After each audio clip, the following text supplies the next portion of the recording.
to our summer series of Bible readings, the Bible at Home. And this summer we get to travel with the Apostle Paul as he goes forth on his many missionary journeys. The first letter that Paul wrote was a letter to a community called Thessalonica. It was on the north end of the Aegean Sea. It was a port city. It was also on a major trade route. It was the capital of the Roman province of Macedonia, but its origins, its context, its culture is Greek. And Paul was uniquely suited for this job because he could talk in these different philosophies. 400 years before Christ came, there were three philosophers, Socrates, Plato, and Aristotle, that changed the way people thought about stuff. And it became the way of thinking. It was what Alexander, who had been a student of Aristotle, brought to the Holy Land when he came on his journeys there. So people were versed in Greek thought. And Paul is able to take and incorporate the Jewish thought, the Jewish story, into that Greek thought. And we'll see that a lot in many of his books, his letters, because they're written to such communities. So always look for the context. If you happen to have a study Bible, I invite you to always read the introduction and get that background, get that context of these communities. These letters were meant to be read out loud, and like a good letter, they speak to us even today. If you've ever had to clean out someone's house and found some love letters or letters, you find out a lot about a person and a lot about a community. One of the other things to kind of keep in mind is we're following Paul through the book of Acts. And it was in Acts 16 that Paul had a vision, 6 through 10, of a man from Macedonia inviting him, calling him to come, which is what got him into Macedonia. And we see in his letter, he says, I was sent to you. I was sent to you by this vision. We see in Acts 17 what happens when Paul is in Thessalonia and what got him kicked out of town. Because Paul's pattern kind of was, it seems to be, is he would come into a community, he would find the local Jewish synagogue. These were scattered all throughout the Mediterranean because of the dispersion that had happened in the Old Testament. So these remnants of Judaism are all over the Mediterranean. Paul would come as a Pharisee and he would be a guest speaker. And he would speak for 3, 4, 5, 6 weeks, explaining how Jesus was the fulfillment of God's plan. Well, some people believed, some did not. And often he was kicked out of the synagogue because they had been gotten word from Jerusalem, get rid of this Jesus guy is not the right one. So usually what seemed to be happening is there were local people then hanging around the door listening. And when Paul got kicked out, they'd say, come on over to our house, Paul. And he would go there, continue to teach, and so would begin these home churches, these house churches, that every little one became what we would call the church universal, the bigger church.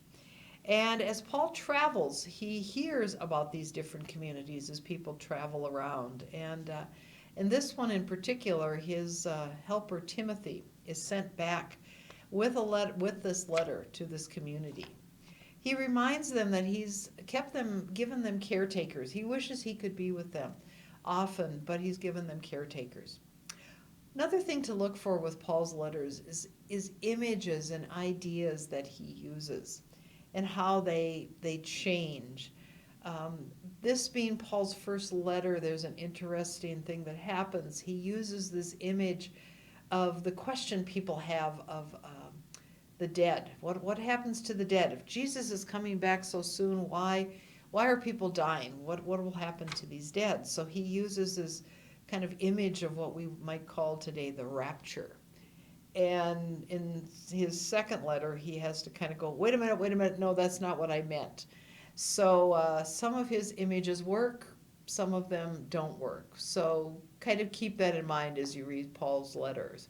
And sometimes it might feel like abruptly somebody came in and inserted a part of another letter or put an editorial comment in there. And sometimes those are what lend to the idea that maybe Paul didn't write this letter. But more often than not, it is, if it's not directly Paul, Paul commissioned these letters, or it's followers of Paul that had Paul's understanding that did them. Most of his letters are rather pastoral in tone, but there's often times he's encouraging, showing what they do well.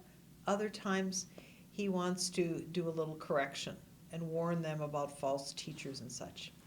As you read your Bible, I invite you to have a pen in hand. Underline the things that are familiar or that speak to you. Write notes, write questions.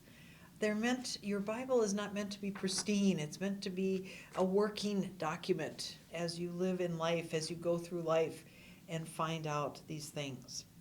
And one of the other things, as these questions came up in the early church, as the gospel writers, about 30 years later, as they started to write their gospels, they looked back at Paul's letters because they were written first and wanted to see what were the questions that people had, what were they struggling with about Jesus. So when they wrote their gospels, they said, oh, this story, this is what Jesus said. That helps people understand that question.